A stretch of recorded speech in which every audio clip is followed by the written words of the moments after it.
Hello, and we're gonna have a little discussion as it relates to the ceremonial law and what happened to it. What does it mean? So we're in Ephesians 2 and verse 15.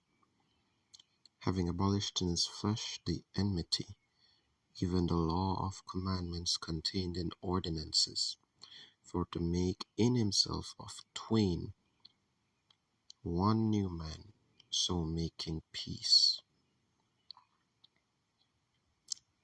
Now we can read verse 16, that he might reconcile both unto God in one body by the cross, having slain the enmity thereby. Right, that word right there, ordinances, it's the word dogma in Greek. You can look it up in a Strong's Concordance. I didn't look at the Strong's number, unfortunately. It means a law, civil, ceremonial, or ecclesiastical. So we have to find what did Jesus abolish. Let's go to Colossians 2. Verse 14, blotting out the handwriting of ordinances that was against us, which was contrary to us, and took it out of the way, nailing it to his cross. And that's the context that verse 16 and so on is referencing to. When we go to Deuteronomy 31, verse 26.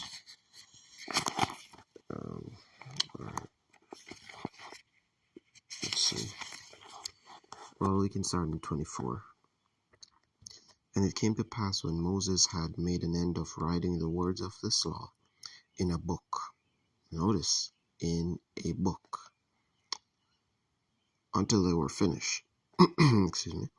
That Moses commanded the Levites, which bear the ark of the covenant of the Lord, saying, take this book of the law and put it in the side of the ark of the covenant of the Lord your God, that it may be there for a witness against thee.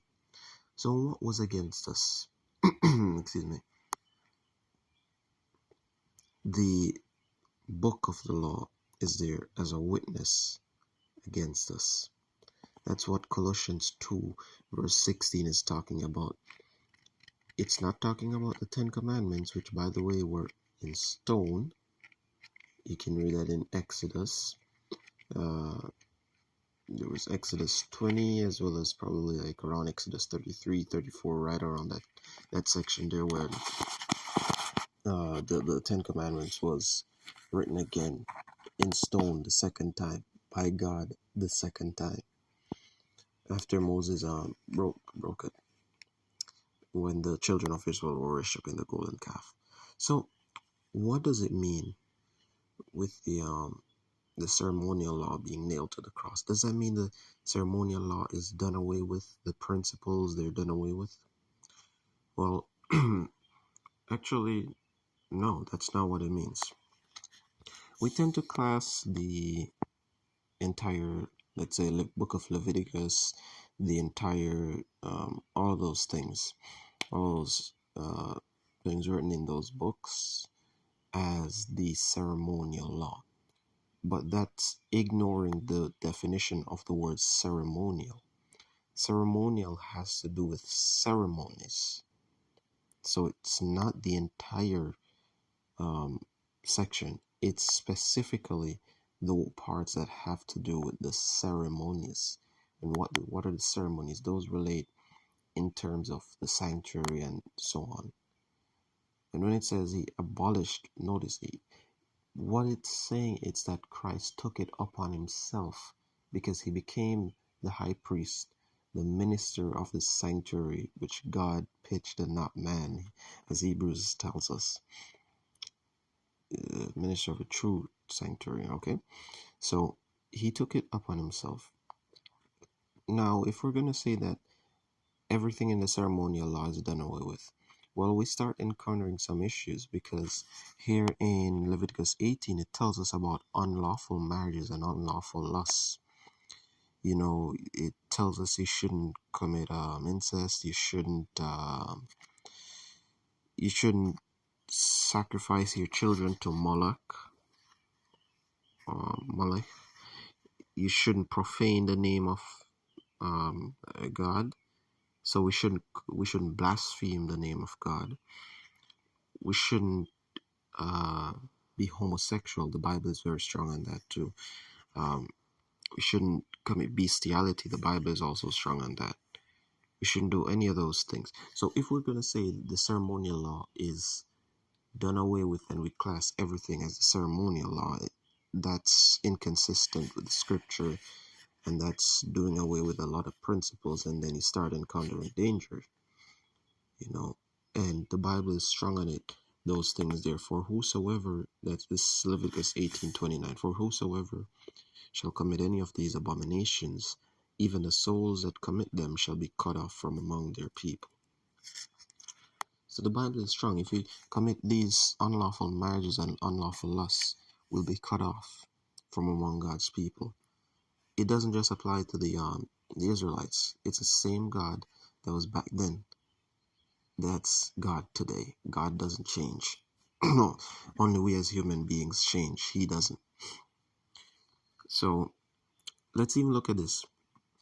If we're going to class this as a ceremonial law, you start encountering issues. Leviticus 19:3 and 4. Ye shall fear a man his mother and his father. That's the fifth commandment. Honor thy father and thy mother. You know, if we say this is a ceremonial law, then we start encountering many problems. The that this is from the Ten Commandments too. It's based on it. Should we then say it's done away with? I'm sure you guys who claim that we shouldn't keep the commandments, the law has been nailed to the cross, the law is done away with, all that stuff, which isn't from the Bible. It's just from preconceived ideas and false teachings. But I'm sure you wouldn't say that we should curse our parents and all of that stuff. Look at even this. It says, and keep my Sabbaths. Now, you can say, yes, that applies to ceremonial Sabbaths, but there's also the Sabbath of the fourth commandment. We should also keep that. So it's not done away with. Now, the Sabbaths, as it relates to the sanctuary feasts, they aren't done away with. Those Sabbaths are kept in the sanctuary feasts. It's not that we keep the literal sanctuary feasts and the literal Sabbaths of them. There's a much deeper study on that, but we won't get into that. We're already too much time for this one, for the video. But let's continue. It says, I am the Lord your God, and then turn ye not to idols, nor make to yourselves molten gods, for I am the Lord your God.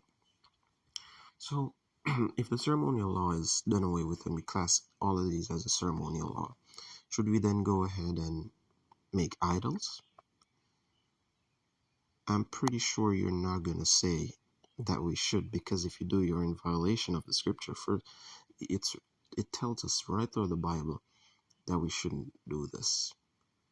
You know, in Christendom today, are, you know, what is called Christianity today, there's a tendency to reject the Old Testament, to say it's just for the Jews. Well, the Old Testament, nowhere in the Bible does you see it called the books from Genesis to Malachi. Nowhere do you see it call it the Old Testament. And from Matthew to Revelation, nowhere in the Bible do you see it calls it the New Testament. It has been given the name by whoever, you know, put the Bibles together. I guess they gave it that name. If you've seen it in the Bible, I'd be happy for you to show me that. But nowhere, I haven't seen that. It's only on the cover, well, not the cover pages, but those pages that they put them on. The Old and the New Testament is for everybody. It's not just for the Jews. Now, yes, the ceremonial things as it relates to the sanctuary, we can't keep those. Those are transferred. They apply to the ministry of Christ in the heavenly sanctuary. If you want to know more about that, Hebrews 4, Hebrews 8, Hebrews 9, just check the book of Hebrews and you'll find out more of that. So thank you all for watching. I know this is a long video, but thank you.